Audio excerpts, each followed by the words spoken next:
Cuando tú me digas, los trabajadores migrantes apuntalan el estado del bienestar. Si bien los elevados niveles de desempleo y la dependencia de la asistencia social entre ciertos grupos de inmigrantes y refugiados constituyen razones legítimas de preocupación, se trata de una falacia lógica concluir a partir de ello que la inmigración supone una amenaza existencial para el estado del bienestar. Aunque algunos grupos de trabajadores migrantes poco cualificados y refugiados presentan altos niveles de dependencia de los subsidios públicos. Otros grupos son contribuyentes netos al estado del bienestar, y en conjunto, el impacto fiscal de la inmigración es sencillamente demasiado mínimo como para sustentar cualquiera de esas afirmaciones indiscriminadas. Así pues, estableciéndose un paralelismo asombroso con el debate sobre la influencia de la inmigración en salarios y desempleo, la conclusión principal es que el peso fiscal de la inmigración es insignificante y prácticamente irrelevante. El impacto de la inmigración en el equilibrio fiscal es minúsculo comparado con el volumen general de los déficits fiscales. Así pues, deberíamos considerar que la inmigración no es una fuente principal de déficit fiscal ni una solución potencial para la resolución de dichos déficits. Es cierto que en muchos países el acceso a las ayudas sociales y a una atención sanitaria de alta calidad, a un buen sistema educativo y a viviendas a precios accesibles, son cosas que han pasado a ser más difíciles. Sin embargo, ello no es consecuencia de la inmigración, sino de unas decisiones políticas que pretenden replegar el estado del bienestar, vaciarlo de fondos y privatizar servicios públicos como la educación, la asistencia sanitaria y la vivienda social. Las listas de espera han crecido sobre todo porque se han recortado los subsidios. Ha sido la austeridad y no la inmigración lo que ha erosionado los recursos asistenciales. Lo que pasa por alto por completo en este tipo de debates es que los trabajadores migrantes cumplen una función esencial a la hora de sostener los recursos asistenciales, no solo indirectamente, a través de los impuestos que pagan, sino también, de manera más directa, con el trabajo que llevan a cabo. En todo el mundo occidental, los migrantes han desempeñado unos papeles cada vez más importantes en la provisión de servicios esenciales. Los migrantes, de manera creciente, han fortificado unos sistemas asistenciales que sufren de una falta crónica de oferta de personal local especializado. El sistema sanitario británico ya se habría venido abajo de no ser por la inmigración de médicos y enfermeras extranjeros. En el 2022, el 33% de todos los médicos que trabajaban para el NHS habían nacido en el extranjero, una cifra bastante superior al 26% de 2012. Ese mismo año, el 24% de todas las enfermeras de la sanidad pública británica eran inmigrantes, en comparación con el 14% que lo eran en el 2012. En Londres y en las otras grandes ciudades, esos porcentajes son muy superiores. La proporción de nuevos empleados de la sanidad pública que han sido contratados con el extranjero ha crecido de manera rápida. Entre 2017 y 2022, la proporción de nuevas contrataciones de enfermeras en la sanidad pública de otras nacionalidades más allá de la británica pasó del 20% al 45%, siendo la mayoría de ellas extracomunitarias. La mitad de todas esas enfermeras extranjeras son o bien de la India o bien de Filipinas, y 2/3 de los médicos nacidos en el extranjero son o indios o pakistaníes, mientras que el número de doctores procedentes de países africanos como Nigeria, Ghana y Egipto aumenta rápidamente. Aproximadamente un 29% de los médicos de cabecera en Inglaterra han obtenido su título en el extranjero. De ellos, el 54% se doctoran en Asia, el 28% en África y el 18% en la Unión Europea.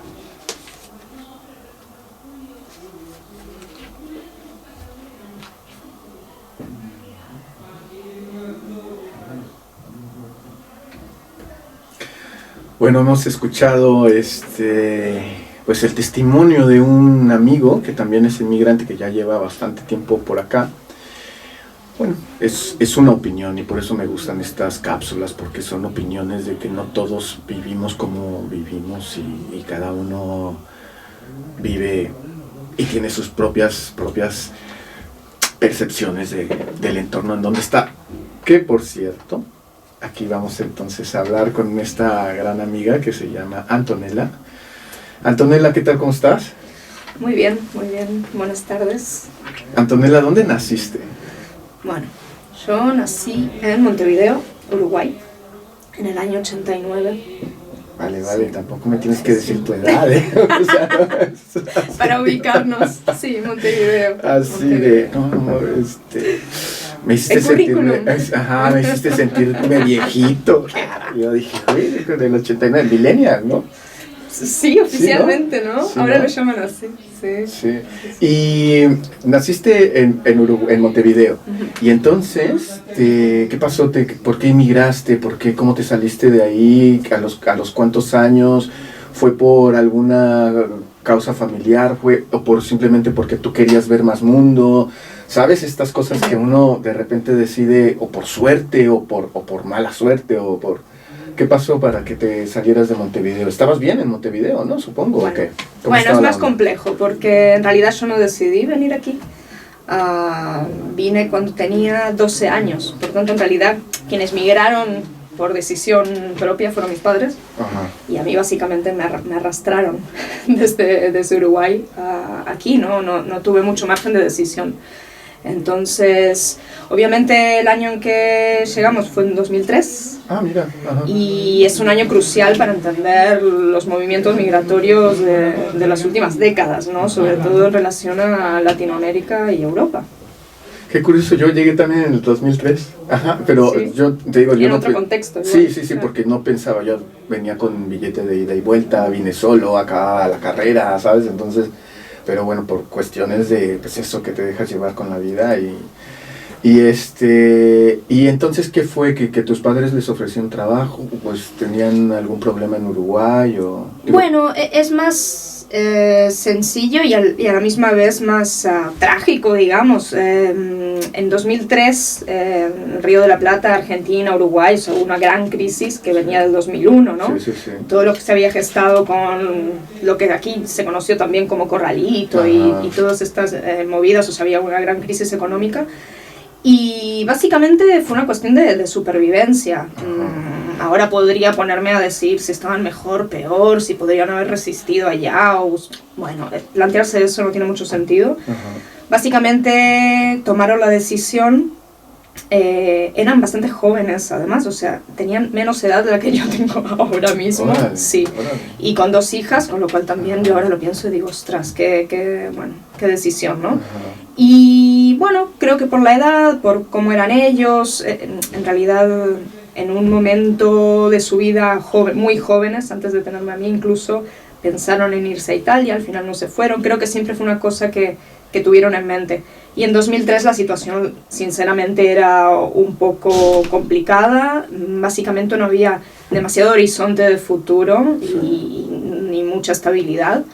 Y ante ese panorama tomaron la decisión. Es verdad que contábamos con una ventaja, y es una ventaja radical, que es que teníamos doble nacionalidad. Entonces tomaron la decisión de venirse aquí. O sea, tengo la suerte de tener un pasaporte italiano. Por eso vinieron aquí. Ajá. Pero es verdad que hay mucha gente que toma la misma decisión y se atreve, digamos, a hacer todos estos cambios incluso sin el pasaporte. Sí, y tanto. Y eso ya es otra realidad. Ajá. Y entonces, o sea, ¿tú llegas aquí con cuántos años?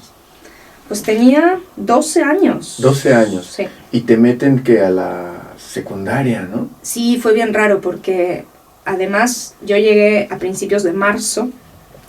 Eso quiere decir, claro, los tiempos de los educativos, o sea, son diferentes, ¿no? En Uruguay uno tiene clase de marzo a diciembre.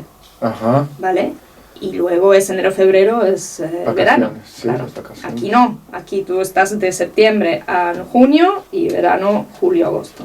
Entonces yo llego el a principio, no me acuerdo bien el día, como el 6 de marzo, pasaron 2 días, o sea, y el lunes estaba ya en el colegio. Lo que pasa es que era el tercer trimestre de ese curso. Sí. O sea, que llegué así como aterrizando, así derrapando, ¿no?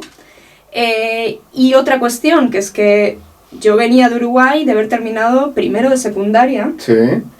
La terminé en diciembre, enero, febrero vacaciones, marzo llego aquí y me meten en tercer trimestre de segundo de secundaria. Vale. O sea, es decir, que segundo nunca lo hice. Ajá. Como más o menos tuve buenos resultados y estaba exenta de valoración de catalán, pues pasé directamente de septiembre a tercero. O sea, que segundo... Pues, bueno, tampoco te perdiste de nada. No, ya ves que no, porque no me lo hicieron repetir. Sí. Pero sí, no hubo mucho margen de pensarse nada. O sea, llegué y ya estaba inscrita en el instituto, mi padre ya me lo había hecho el trámite, sí. Y ¡pam! Directo, así. ¿Y qué tal con los amiguitos? ¿Te vieron rara? ¿Te hacían bullying o Nelson? Hubo un poco, ¿Sí? no tanto como, no sé, en otras situaciones que he visto, además lo he visto yo misma. Creo que lo raro, lo que no les cuadraba o lo que les llamaba la atención y era fuente de risa, era cómo hablaba, básicamente. Vale. Porque obviamente ahora yo tengo un acento muy mezclado. Sí. De hecho, ahora las primeras palabras que te dije, forcé el sh. Sí, un poco porque contigo no me sale tanto. Sí. Tengo el acento así bien un poco mezclado por muchos sitios de los que he vivido y todo, pero sí que tenía acento uruguayo, básicamente. Sí. Y eso les llamaba mucho la atención. Ajá. Y piensa que estamos en ese momento estamos en 2003, y en Sant Boi de Llobregat, porque Sí. yo no llegué al Raval, donde siempre ha habido pues, gente de todos lados, etcétera, sino en Sant Boi, que no había tanto alumnado extranjero, había poco, de hecho. Sí. Entonces ahora supongo que la gente está más acostumbrada a que haya gente de todos lados, pero en ese momento no era tanto. Sí. Sí. Y bueno, pero supongo que como niño, ya ves que cuando uno estás en una etapa ahí como medio entre todavía no eres adulto, eres un adolescente, ¿no? Pero con de alguna manera, pues un golpe fuerte, por decirlo así, como para que te ayude a madurar más rápido, ¿no? Por el cambio de ciudad y estas cosas. ¿Qué te hiciste de amigos rápidamente? ¿Cómo navegaste por esta selva del colegio? Porque es una selva, güey. Sí, es una selva y más a esa edad. Creo que segundo de secundaria debe ser probablemente el peor año de todas las secundarias. O sea, están en el momento justo del tránsito ahí, ¿no? Del destape hormonal, de todo. Sí, es una locura. ¿Qué te puedo decir? Creo que tuve bastante suerte y a la vez creo que soy una persona que se adapta muy bien. Eso no voy a idealizarlo para nada, eso luego tiene sus desventajas, ¿no? Y uno cuando se adapta a todo y se super camufla en los contextos en los que está, pues puede ser muy útil, pero luego también te sale pues, el tiro por la culata, por decir de alguna forma, ¿no? Igual luego te cae la ficha. ¿Ah, sí? Sí. ¿Tienes alguna anécdota? No sé si anécdota, pero esa que digamos forzar siempre el adaptarse, quizá relacionado con el caer bien, con el no, que uno sí, la integración como conceptos ya es muy problemático. Y con los años me di cuenta que perdí mucha de mi, digamos, pues construcción de identidad, de esencia, de dónde yo venía, de cómo era en un origen antes de venir aquí, etcétera. Lo perdí como forzosamente para encajar, pues sí. Al final es para encajar, ¿no? Sí. Luego también uno piensa, es que a esa edad, ¿quién no hace eso? Claro. ¿No? Pero hay un componente agregado. Ajá. Hay un componente agregado cuando vienes además de fuera, de un sitio muy lejano, un sitio que el 80% de los compañeros de clase no sabían localizar en el mapa. Ajá. Entonces, claro, es muy complicado eso, ¿no? Sí. ¿Cómo te explicas a ti mismo, tu cultura, ¿no? Tu identidad, de dónde vienes, de cómo eras niño en otro lugar, cuando en realidad la gente no sabe ni poner el dedo en el mapa de dónde está tu país, ¿no? Es complicado. Supongo que le pasará, obviamente, a la mayoría de la gente, ¿no? Pero fíjate que esto que dices es como un tema de reflexión así súper interesante, porque creo que también a los adultos nos pasa, pero de diferente manera. Y digamos como como que al adulto, por mucho que dice, no, pues yo vengo con mi imaginario del país donde nací, ¿no? En este caso yo, ¿no? Mexicano, y yo siempre voy a ser mexicano, y no sé qué. Al pasar el tiempo es implacable, las personas con las que te encuentras, el despertarte todos los días en una sociedad que no es la tuya, y esto de decir, quiero encajar, güey.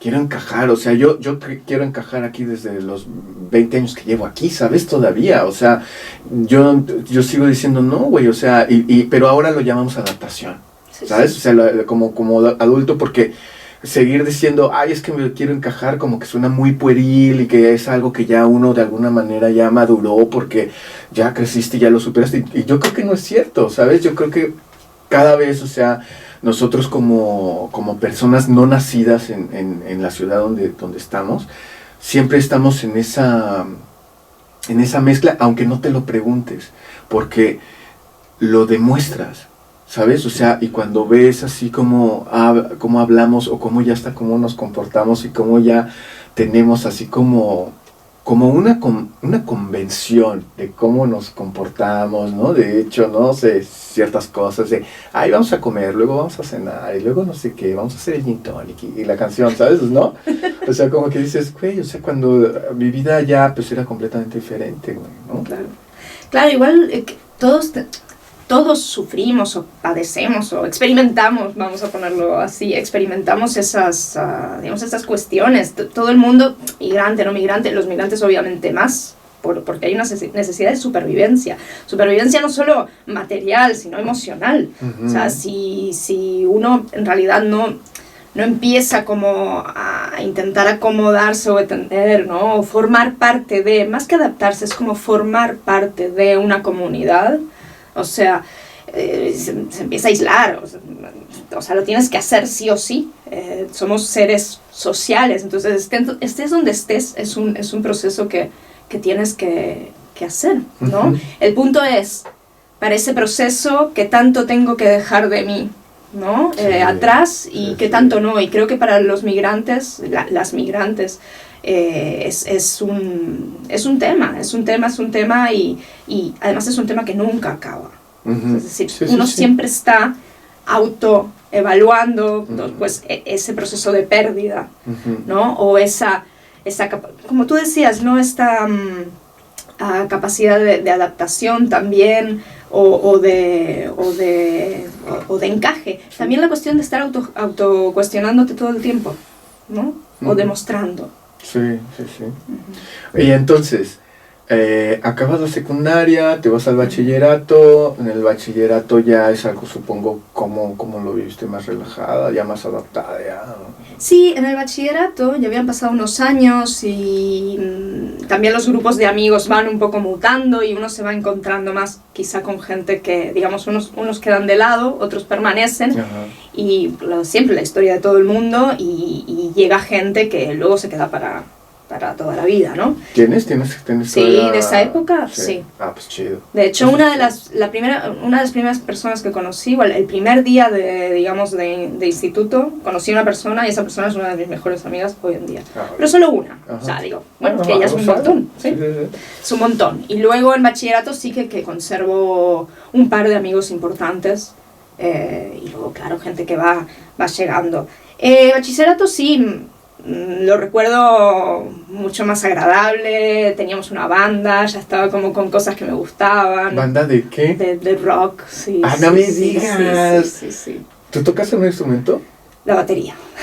Pero no soy una profesional, no, amateur pero, total. Güey, sí, como yo, güey, que dicen, amateur. Ay, tú tocas la batería. Digo, sí, como novio, ¿cómo dicen? Novio principiante, güey, que no, ¿cómo dicen? No toca, pero acompaña, güey.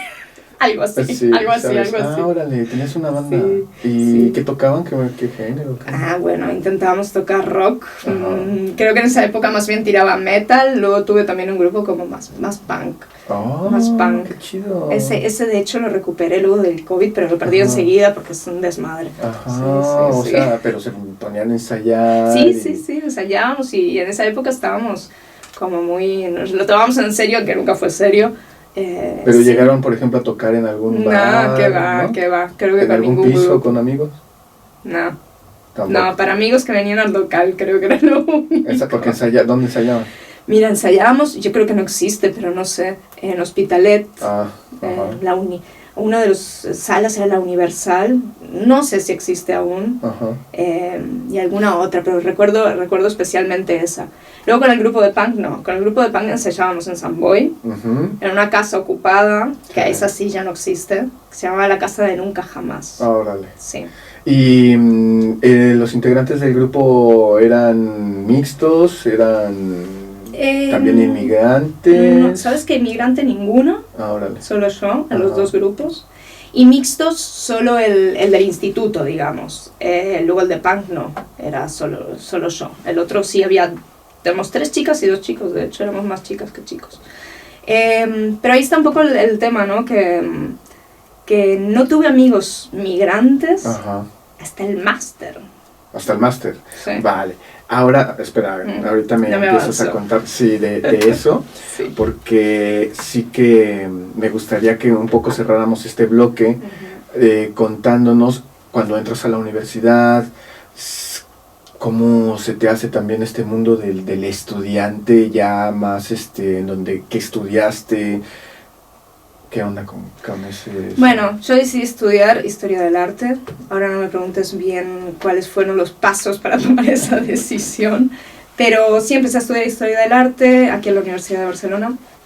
Y claro, he de decir que es una carrera, hasta el momento que yo estudié, y probablemente siga siéndolo bastante, muy eurocentrada, ¿no? O sea, uno espera aquí saber dar con cosas, ¿no? Con asignaturas, con obras, con artistas de otros lados, y pues la verdad es que no, está todo dedicado a Europa, Occidente, ¿no? Estados Unidos como mucho.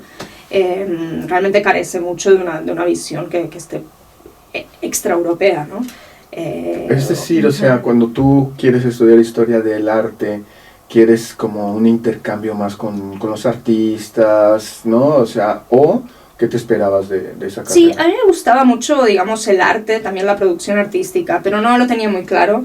También me gustaba mucho la filosofía y, no sé, en mi mente yo hice un mix de, pues, que entre una cosa y otra me quedé con historia del arte. Igual me gustaba, como asignatura. Y ahí le di por ahí.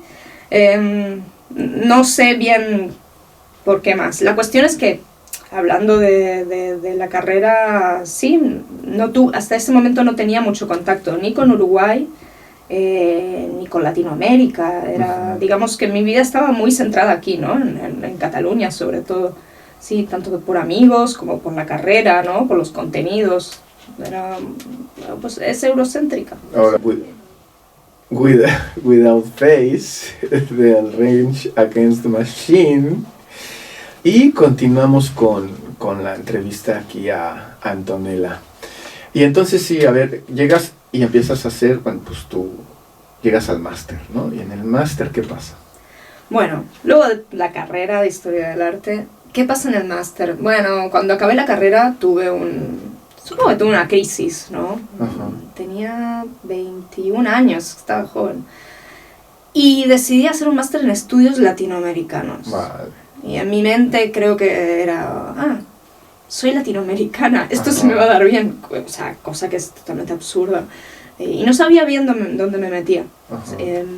Y lo empecé, y claro, empecé las clases y el 80% del alumnado pues venían directamente de Latinoamérica, recién llegados, y de todos lados. O sea, gente de Colombia, de Ecuador, de Chile, de Bolivia, bueno, no sé, había gente de todos lados, y de México. Y claro,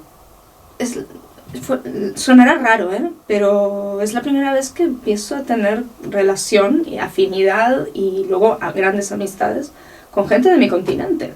Claro. ¿No? Hasta el momento, pues también porque vivía en San Boy y todos mis amigos eran catalanes, digamos, todos durante más de 10 años, pues fueron, bueno, unos 10 años básicamente, fueron catalanes.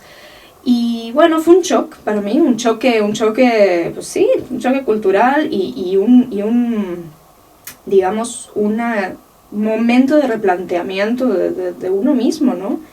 y de conocimiento. Les debo mucho a ellos, porque aprendí tanto de mi tierra, digamos, no solo de Uruguay, ¿no? Sino de todo un continente que es mío, es muy mío, y me reencontré con él de esa forma, o sea, con estos amigos, ¿no? Sí, y ahí yo empecé, creo que es la primera vez que tomo como realmente conciencia de que me faltaba algo, claro, ¿no? Como me faltaba algo y empecé a reconstruirlo. Y lo interesante para mí es que no me empecé a reconstruir como uruguaya, sino como latinoamericana. Vale, o sea, vale. Mi identidad actual, yo soy latinoamericana, ¿no? Y eso sucede en ese momento de mi vida.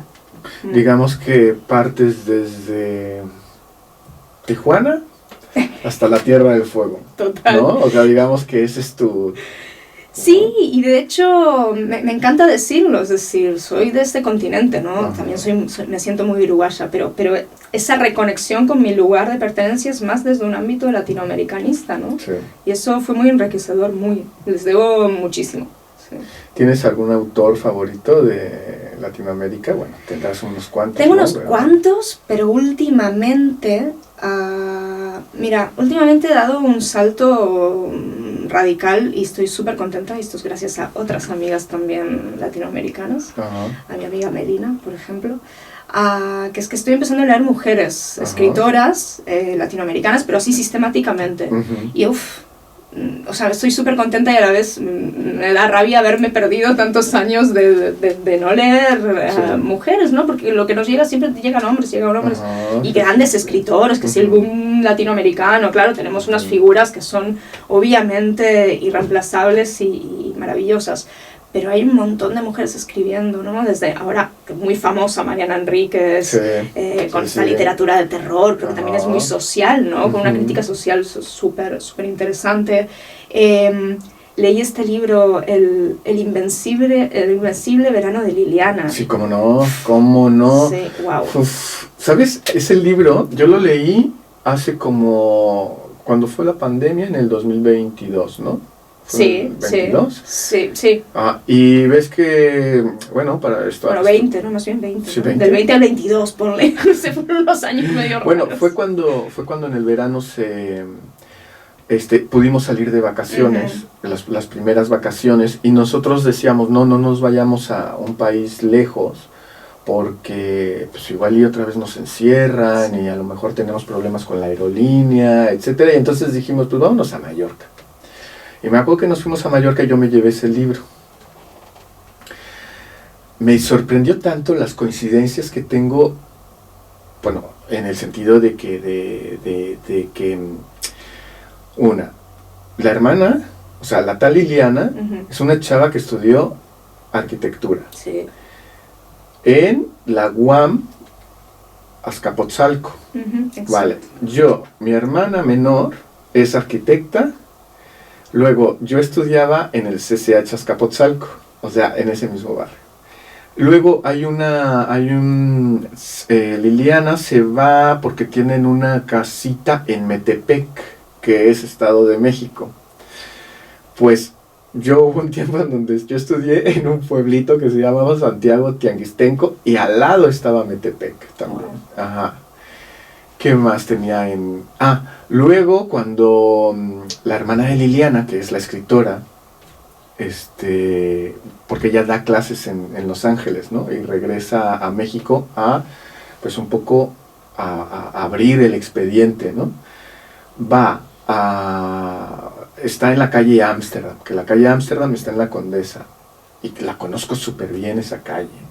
Luego tiene que ir a un archivo que está en Azcapotzalco, pues también conozco Azcapotzalco, ¿sabes? O sea, yo iba leyendo ese libro y les iba diciendo a mi chica y a mi hijo, les decía, güey, no mames, hay un chingo de cosas en común que tengo con eso, ¿sabes? Evidentemente no el asesinato, y qué bueno, la verdad que bueno, pero me lo puedo imaginar muy claramente todo ese paisaje que describe, el tipo de novio que tenía, ¿sabes? Un güey ultra celoso, ¿sabes? Así todo. Entonces, ese libro a mí lo tengo ahí, lo tengo y lo consulto, siempre lo estoy recomendando. De hecho, lo tengo ahí en el Instagram, lo colgué así de... Pues este libro lo leí hace relativamente poco y no me pasó como... Bueno, tú obviamente conoces más lugares relacionados o en los que está contextualizado el libro, pero bueno, yo también viví en México un tiempo, ¿no? Del 2000... Iba y venía, pero puedo decir que viví ahí. Del 2016 al 19 más o menos. Entonces también cuando lo leí, aunque repito que no lo conozco los lugares como tú, pero también sentí una identificación y también sentí que entendía, digamos, los sujetos que estaba el tipo de sujeto, ¿no? El tipo de familia y del asesino de su hermana, ¿no? Cómo eran estas personas, un poco la cultura del machismo, ¿no? Y la cultura feminicida que hay en México. Y es muy duro, pero es un libro hermoso, es un libro que... Sí, ganó el Pulitzer, ¿no? Sí, es un libro además que hace un homenaje, ¿no? A la memoria de su hermana, precioso. Yo he intentado leer más de Rivera Garza, pero se me hace súper densa, ¿Sí? Sí, y de hecho intenté leer ¿cómo se llama? Algo así como... había mucha niebla, humo o no sé qué, algo así se llama el libro, así, había mucha niebla, humo o no sé qué, algo así se llama. Este no lo conozco. Ajá, y es súper denso, y no, o sea, de esos que ni lo acabé. Bueno, a veces cuando no haces clic, o justamente, a veces uno se identifica, sea por A o por B, o con historias que incluso pueden ser muy lejanas, pero que encuentras una identificación o un interés particular, y a veces que no sucede incluso con el mismo escritor o escritora, ¿no? Sí. Pues sí, de escritoras latinoamericanas, estas dos, por ejemplo, han sido fundamentales, sí, últimamente. Y también leí uno de Liliana Guerreiro, argentina. Algo puede ser algo así como los peligros de fumar. No, este es de Mariana Enríquez. Se llama La Llamada. Sí. Un gran libro también. Además de que está escrito por una mujer, se trata de la historia, ¿no? de una mujer que estuvo encerrada, secuestrada básicamente, y desaparecida en la ESMA, ¿no? En la Escuela de Mecánica de la Armada, durante la dictadura militar argentina. Y bueno, relata toda su vivencia y también, digamos, la construcción de la memoria de esos, ¿no? de esos años en el presente, ¿no? Haciendo una serie de entrevistas con ella, ¿no? Con la protagonista, y a través de una crónica, pues construye una crónica periodística, pero construye una novela. Vale. Y es muy, muy, muy interesante, realmente recomiendo. Sí, y bueno, pues regresando a ti, entonces tú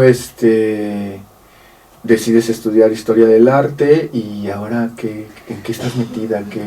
Bueno, ¿sigues viviendo en Samboy o...? Sí, Samboy es como... Samboy es el eterno retorno. Nunca me lo puedo quitar de encima, ni queriendo. Sí, es bien raro eso. Bueno, hice Historia del Arte, luego hice este máster en estudios latinoamericanos, y luego eso me habilitó a hacer un doctorado. Y dije, bueno, pues vuelvo al arte. Y ahí está, digamos, mi segundo reencuentro con mi pasado, ¿no? Porque decidí hacer un doctorado en Historia del Arte y una tesis sobre... arte y memoria en la postdictadura uruguaya. Entonces me puse a investigar pues artistas y la historia reciente, del pasado reciente de mi país, y era una gran desconocedora. Todo esto en realidad vino también porque tenía un familiar fallecido que era escultor, y que también había estado preso en la dictadura militar, y era una figura en mi familia que a mí me llamaba mucho la atención. Un personaje muy interesante, militante del Movimiento de Liberación Nacional Tupamaro y artista. Y bueno, conviví durante mi infancia bastante con esta persona, se llama Horacio Faedo, de hecho, para que se sepa. No es un artista tan conocido, pero estaba pendiente una investigación, digamos, rigurosa de su obra. Y este es un poco el punto de partida de mi tesis doctoral. Luego eso se amplía. Pero en el fondo, además de un interés académico por estos temas, muy legítimo y todo, creo que había una necesidad personal de autoconocimiento, tanto familiar como histórico de mi país, ¿no?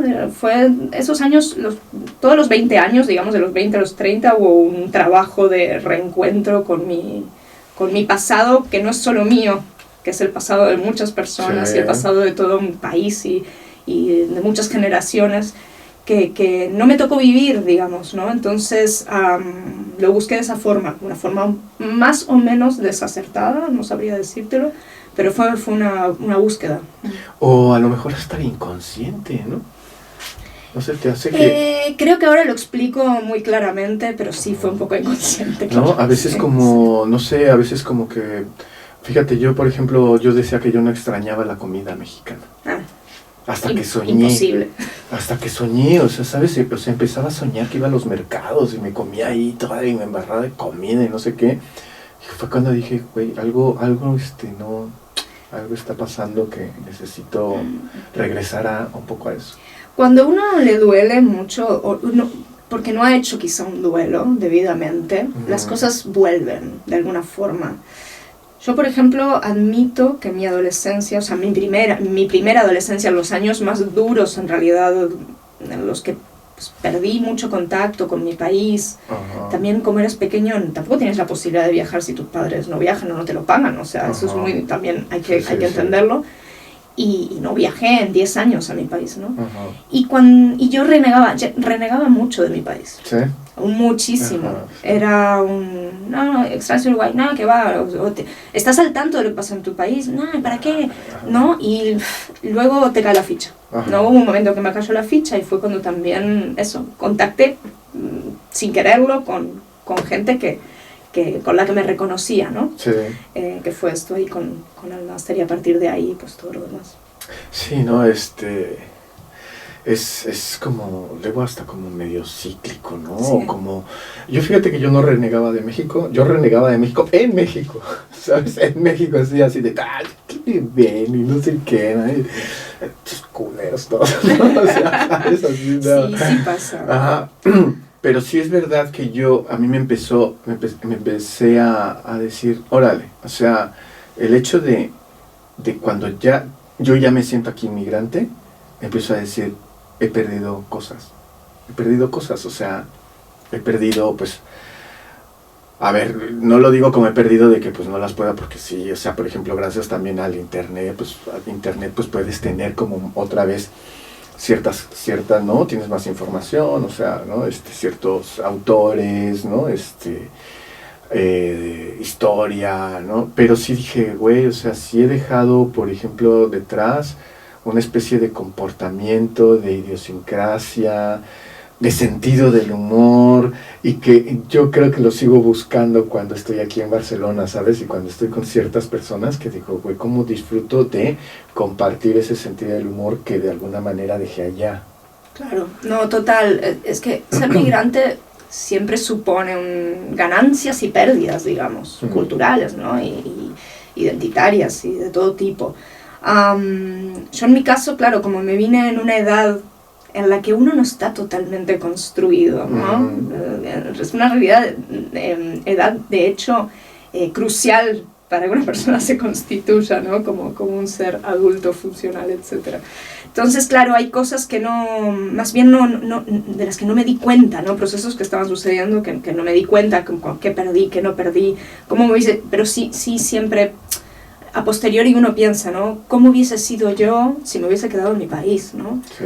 O sea, sería otra persona, hubiese tomado las mismas decisiones. Ajá, pero fíjate que yo ese pensamiento, yo ya lo corté, ya dije, ya, sí. ¿Sabes por qué? Porque digo, pues como ya no... O sea, no puedo regresar al futuro, ¿sabes? Entonces ya estoy perdiendo el tiempo haciéndome como la chaqueta mental de que, güey, ya, eso ya se fue, ya no existe, ya, y no lo vas a poder recuperar ni nada, ¿sabes? No, es pensar que a lo mejor me hubiese ido mejor o me hubiese ido peor o a lo mejor no sé qué, tal. Digo, sí, no tiene sentido, estoy de acuerdo. Yo también lo cerré, pero entiendo que es una cosa que sucede mucho, ¿no? Y ahí está también como... que es necesario procesar ciertas cosas y asumirlas y no renegar tanto y bueno, sí, y también es crucial pues tener un grupo, un contexto, unos cuates, sí, o sea, no estoy hablando de un grupo terapéutico, pues también ojo con eso, a veces, sí, gente que te apoya, hay gente que te entiende, sí, ese es el punto, ¿no? Cuando hay un artista uruguayo que me gusta mucho, Luis Kamnitzer. Ajá. Es una persona que trabaja, bueno, en muchas cosas, pero con arte, pedagogía, ya tiene su edad. Y él se exilió de Uruguay, ¿no? Sí. Y se fue a Estados Unidos a vivir a finales de los 60, Ajá. un poco antes de la dictadura militar. Sí. Y tiene algunos ensayos de arte, pero también hablando de su vida y habla, ¿no? de la condición de ser un migrante, sobre todo en esa época, ¿no? En Estados Unidos, cosa que supongo que no fue nada fácil. Y también dice, bueno, aquí, este es un lugar, hablando para él de Estados Unidos, donde nadie sabe que he sido un niño, ¿no? Y me parece muy interesante, ¿no? Hay como una parte que es una parte, digamos, oculta, desconocida para la mayoría de la gente a la que tú has conocido en una vida posterior, ¿no? Sí. Incluso para mí, o sea, la parte de la niñez, yo me acuerdo que cuando he tenido parejas, ¿no? Y las llevo a mi casa y les presento a mis padres, ¿no? Lo típico, ¿no? Que tú tienes un novio, pues tu novia y los traes. Pues también esa cosa de, vamos a enseñarles las fotos.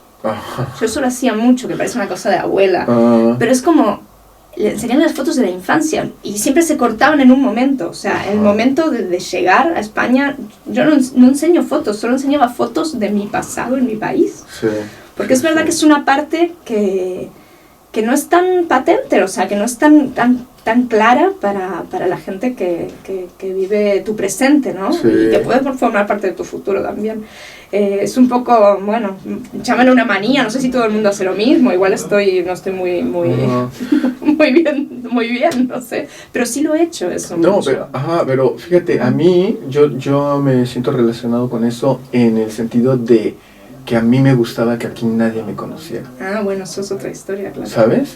O sea, que nadie sabe mi pasado, güey, nadie sabe de dónde vengo, por qué les tengo que estar diciendo rendir cuentas de qué o para qué, ¿sabes? Sí, igual es posible que uno esté rendiendo cuentas consigo mismo, puede ser que eso sea una parte como de reivindicación mía, que en realidad me da igual si ver mis fotos o no ver mis fotos, ¿no? Sí, ¿no? Igual es eso, ¿no? No, pero que también, o sea, que a mí me pasaba también, sobre todo con amigos brasileños, no sé, o sea, que como que nos llevábamos súper bien y que decíamos, y nos poníamos a ver fotos, ¿sabes? Fotos de antes, por ejemplo, de Brasil, ¿no? Sí. Y que cómo era antes y esto, y yo les enseñaba de México y tal, y era sin decirnos nada, ¿no?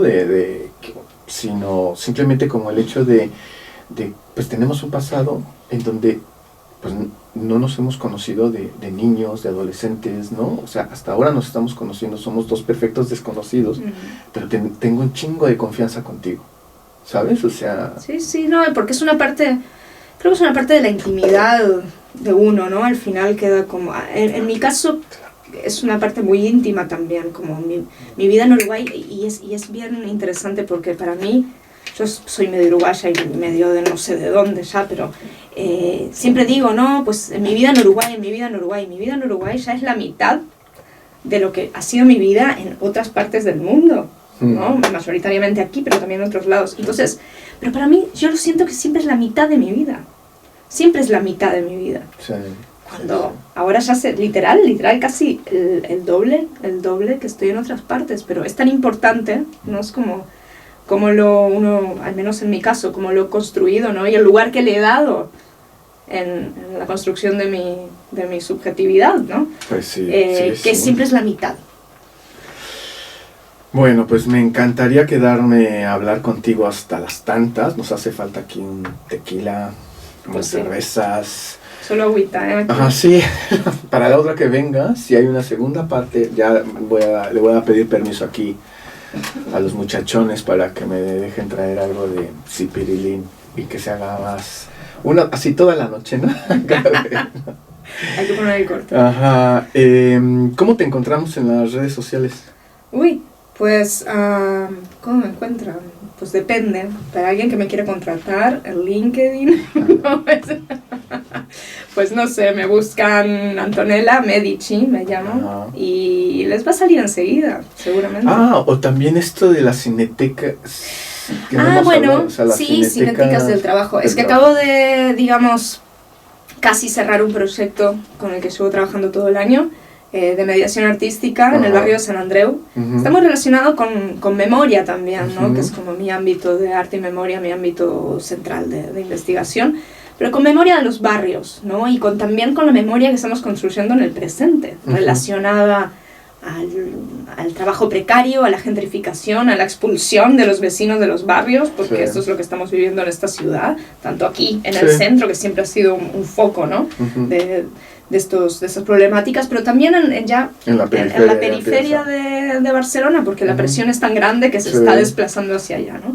Entonces, este proyecto lo desarrollé en colaboración con vecinos, vecinas y otros colectivos artísticos y también del barrio, y hemos construido una especie de cápsula, ¿no? Que es una publicación, que les traje una para que se queden, que se llama Cinéticas del Trabajo, y habla de todos esos procesos en el barrio de San Andreu. Claro, este material estuvo concebido en procesos de mapeo colectivo, ¿no? de mucha interacción y mucho diálogo con todas las participantes. Eso ha sido súper enriquecedor.